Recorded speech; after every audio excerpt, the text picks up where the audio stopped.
muy tàq préparé léegi fekk nga ko muy tàq ku ne xam na ni diwlin buy tàq da ngay jéem a jël ndox alors que ndox bi da koy gën a taal tey jii boo fekkee li muy tàq nii boo defee nii day gën a tàq gis nga nu muy tàqee day gën a tàq léegi dans ce cas boo si defee ndox day gën a tàq mën na tàq ba dépassé état bi nga foog nga léegi da ngay jël morceau bii nii gis nga morceau bi ngay jël boo jëlee morceau bi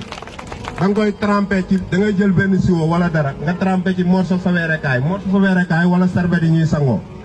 boo ko ci trempé ba mu tooy da ngay ñëw rek nga dëpp ko ci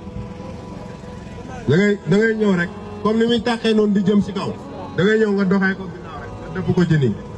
boo ko ci dëppee foofu lay yem léegi bu fekkee da ngaa jël ndox di ci def day gën a tàq boo ci defee ndox day gën a tàq léegi nag morceau bii nii ngay jël boo ko trempé nga dëpp ko ji bu ko defee foofu lay yem.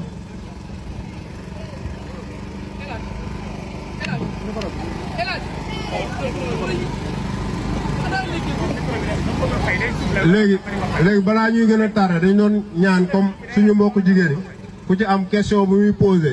ci affaire bi ñu jugee def lii ñu tontu